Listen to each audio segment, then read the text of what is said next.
Okay, napanood niyo ba yung last scene ni Nerissa sa Abot Kamay na Pangarap? Hinahanap niya si Moira. Hindi pa rin dumadating. Ang tagal na niyang hinihintay. So, ito yung eksena na yon. That was the last scene na kinunan namin during that taping day.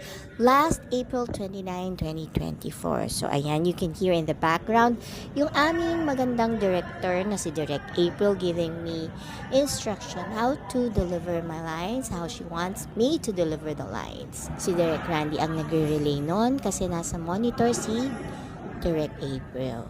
So, limitado lang yung galaw natin dyan kasi naka-tight shot pala.